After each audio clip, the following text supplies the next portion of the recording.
Are you a real estate investor looking to sharpen your skills or a newbie looking to become one? You're in the right place. Welcome to Where Should I Invest? Real Estate Investing in Canada with your host, Sarah Larbi.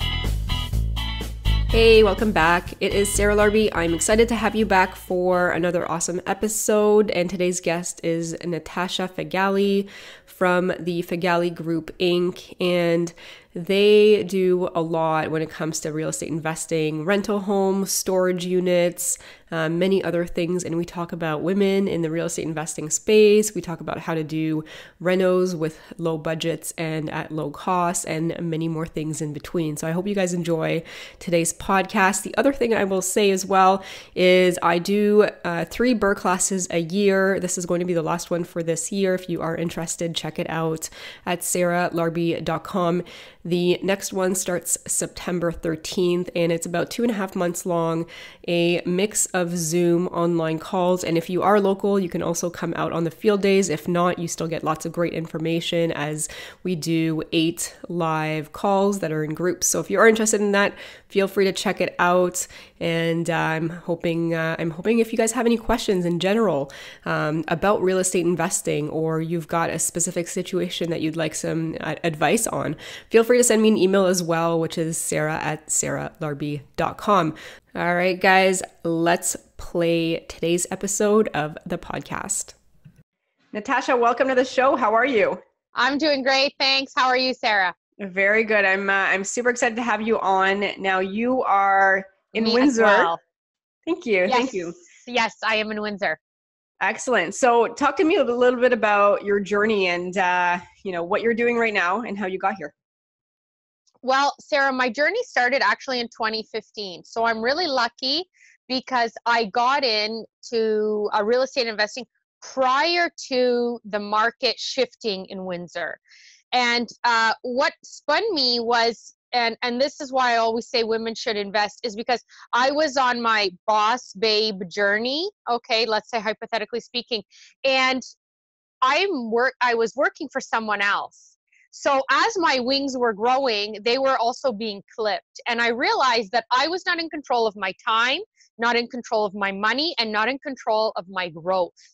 So I knew at that moment, after a major event happened, that it was time for me to start doing for myself and working for myself, so that if something ever had happened again, where again my wings were growing and up top the superiors decided, actually, we're not going to promote you, we're going to promote someone else. Although, I had been working for that, I realized at that moment that when I work for myself and I invest in myself and in my own business, I can promote myself.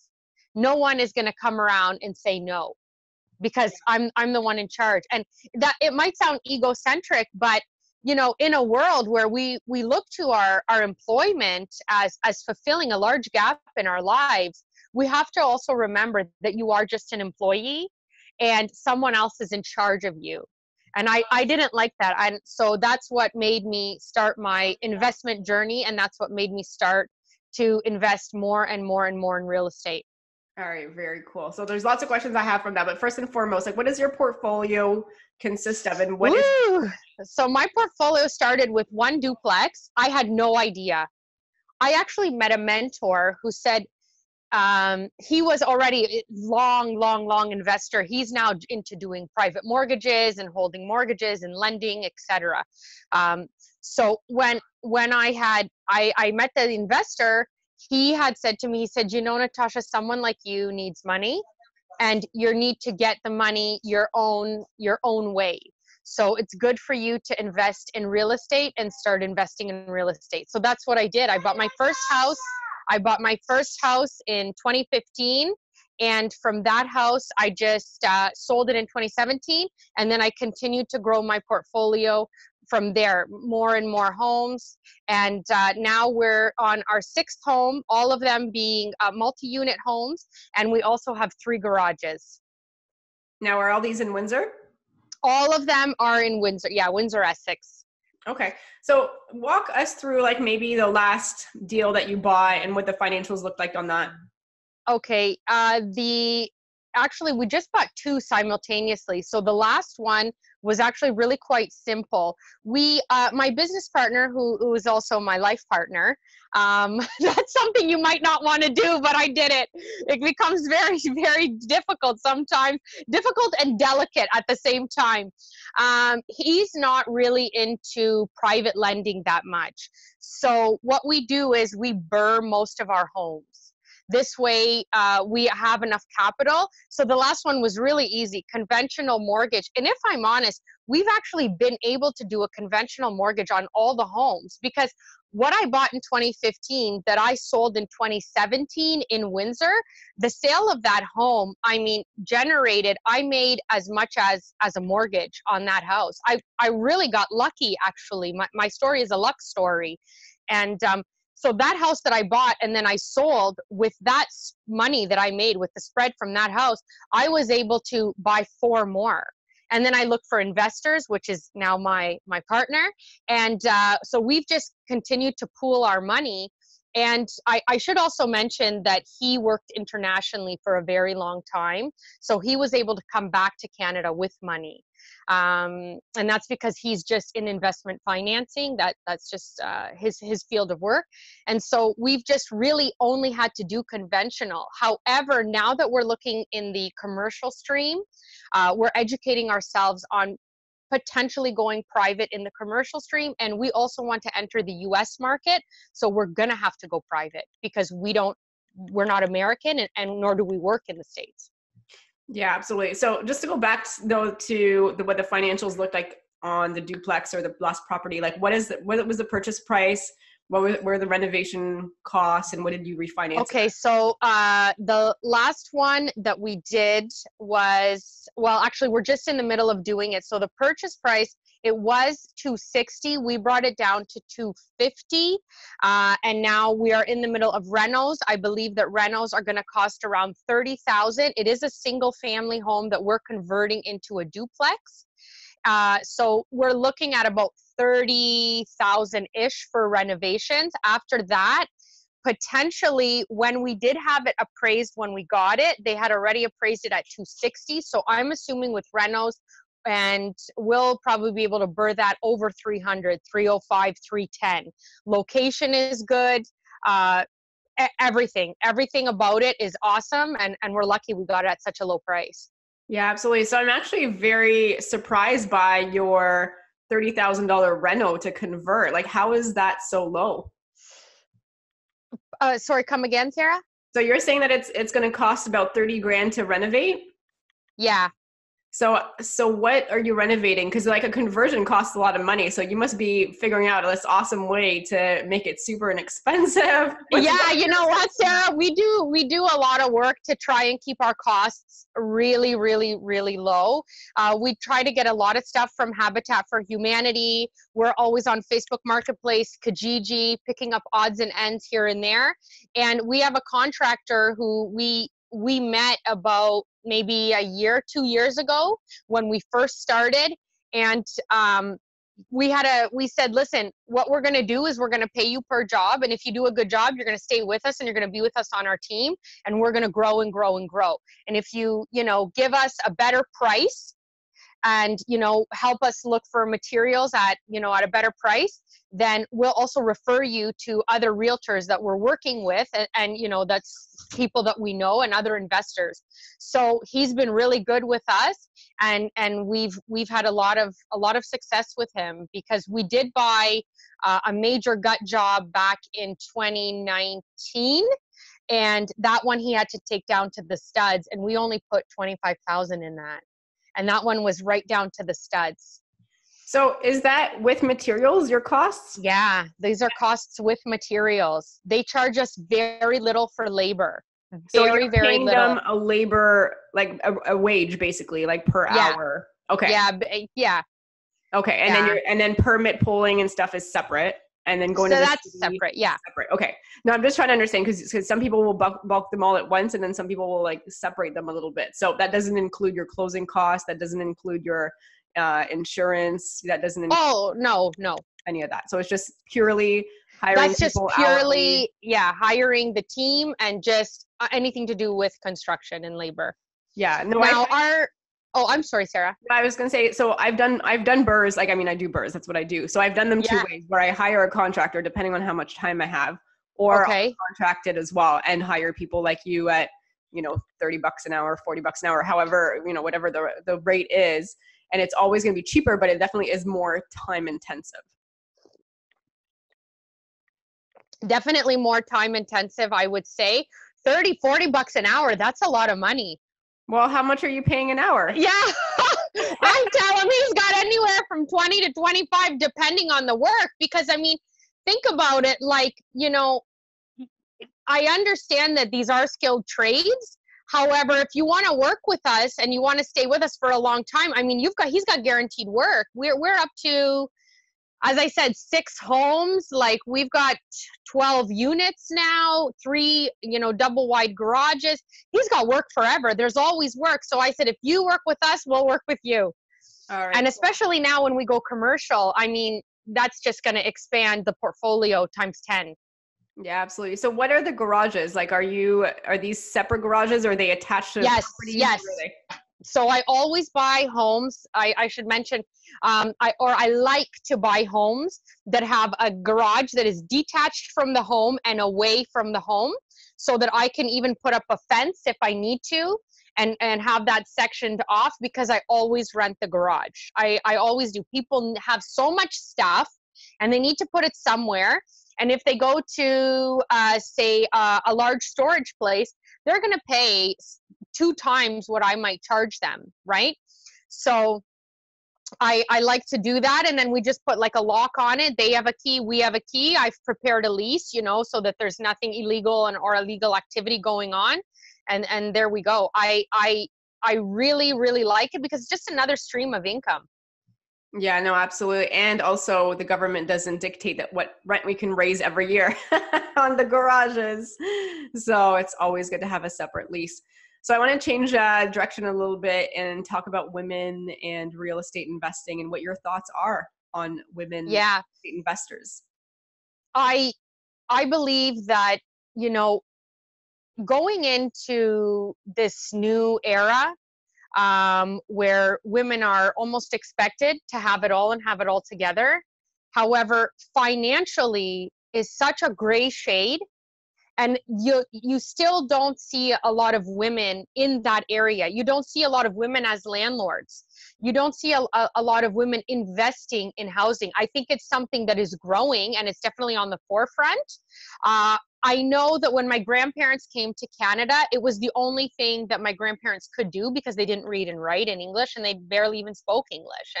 And so that's what they did. So in my family, there is history of it, but I firmly believe that you don't know what direction your life is going to take, and you don't know if you'll be able to sustain that, especially in our Canadian economy that is getting more and more expensive. The government is demanding more and more and more of the middle class. That passive income is everything. I don't know about other women. I can only speak for myself, and I love the glamorous life. I don't know if it's because I'm Middle Eastern. I'm not sure, but I love luxury, and I love luxury living. But even if you have something, a simple, small, a hobby, or you enjoy a certain spa treatment, we're not taking into consideration that we're getting married later and later in life. So we've had our own salaries for a very long time and our own bank accounts, and we have spent however we wanted. Then you get married to a partner, and now you have a mortgage. I mean, in Windsor, we're still pretty much okay with mortgages. They're not astronomical. Like, let's say in the Toronto area, $1 million, 1.5 million mortgage. I mean, now you have to be accountable for your finances. So no more $20 lipstick from MAC. No more $80 eyelashes every 3 weeks, because you've got to feed a family. Everybody has to feed the table. And that was what my mentor told me. Basically, he had a very hard talk with me, and he said, Natasha, a woman like you needs to make her own money, or you're going to have to marry very wealthy, because you will at one time in your life become accountable if you choose to have a life partner. And it really hit me. And I thought, you know what, he's right. And that's basically what motivated me to start. And that passive income, I mean, whatever your spread is on your home, spend it as you wish, but that can help pay for things in your life. Say if you want activities for your child, or you want to get a new car, you can use other people's money for any facet of your life. Say you want to do your master's, you want to continue studying. I just feel that it's very important to have that, as well as they're like little bank books. You know, these homes, they're like little bank books, and they will always go up. They're always going to appreciate in value no matter what. And so you have that for the rest of your life when you retire. How do we know that when we retire now, let's say in my cohort group at 36 years old, that there is even going to be Canada pension? Who knows? We don't know what the government can do. And even if there is, if you actually look into it a little bit more, you'll realize it is not sustainable. You cannot live on that little tiny amount, and you're not going to live well. Let's just put it that way. You're not going to live well.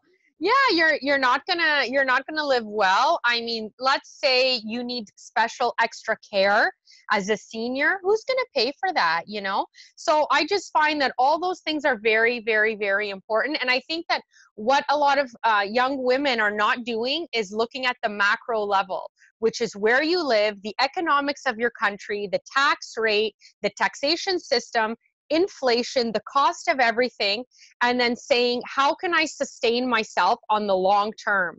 I think that a lot of women look at the micro level, but they don't see the long term. I mean, God forbid something tragic happens in your life, say a loss of a parent or a divorce. I mean, you don't know where you're going to be financially. So these, as I said, they're little bank books for you to have throughout your life. Do you think it's the same where like you're comparing different cohorts, like baby boomers versus millennials when it comes to women?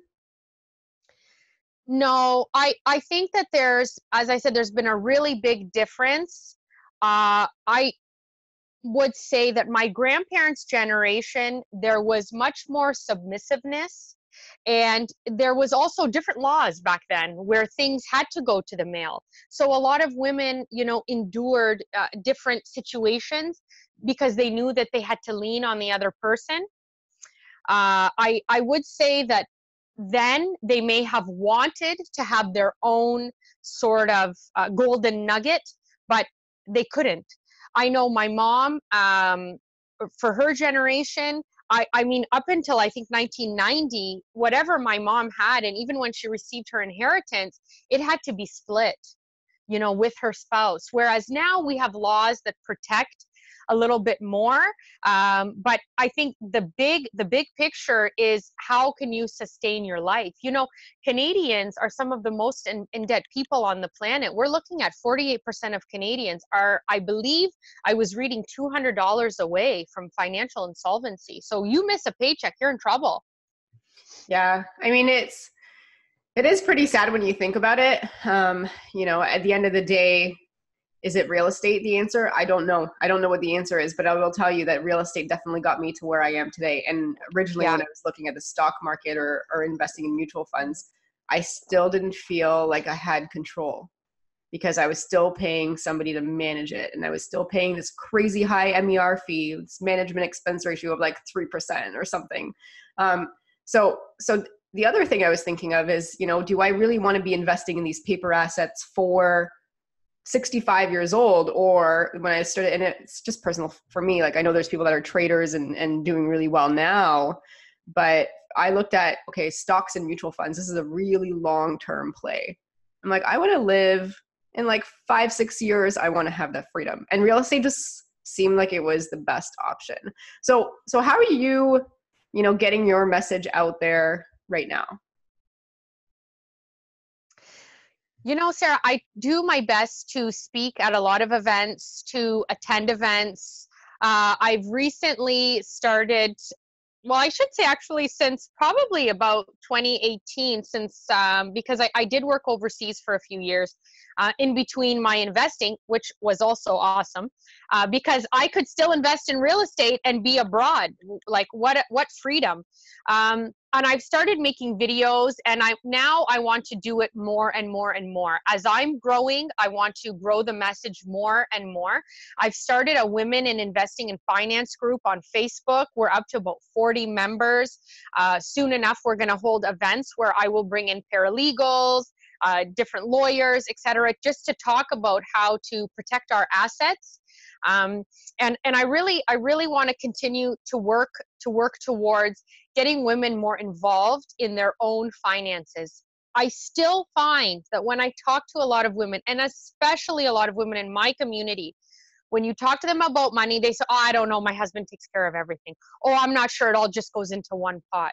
But you have to know, and you need to be sure, that's your money. Money is so tedious to come by unless you're born into it, that you got to make it work for you, and it's got to work super hard for you.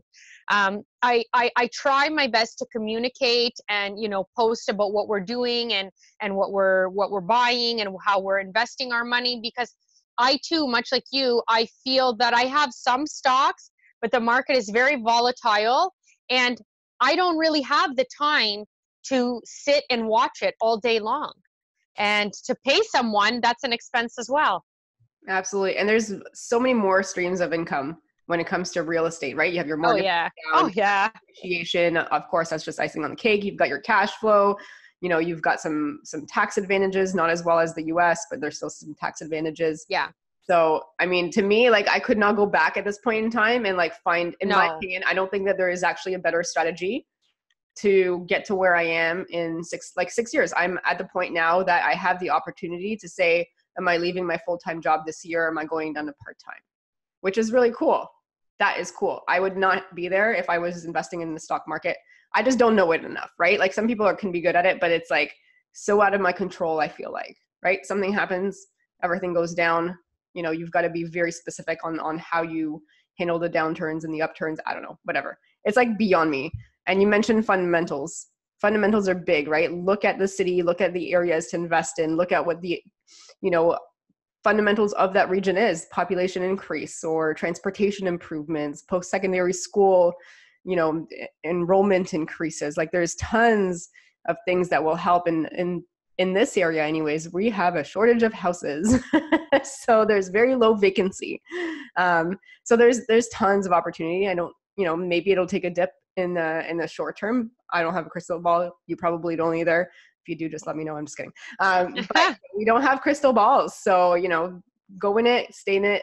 Time in the market is way, way more valuable. So one of the questions I do want to ask you is, because some people will ask me about Windsor. What can you tell us about the Windsor market based on the fundamentals? So Windsor is growing massively. We have a huge housing, not shortage. We have a housing crisis. There is not enough housing at all, and not even for our most at risk. I mean, for everyone. The university just announced that next year, so 2020-2021 school year, they are going to be already having 11,000 students come in. There is just not enough housing. I mean, that's just students. That's not even fresh graduates who got a job, who want to, you know, invest in their first property or move out of mom and dad's house. The city is growing. We've just got a new plan for transportation. So more bus routes, more mobility around the city and around the, you know, the counties that are around, you know, Windsor-Essex. We have the new bridge coming in as well. So there are more and more people coming into the city. There's so much more action in the city, and we are a border city. So of course, you know, there are a lot of Canadians that live in Canada, work in the States. It just makes sense to invest in Windsor. We also still have the ability to buy housings, you know, at a decent price. So, you know, you can still get a duplex for $250.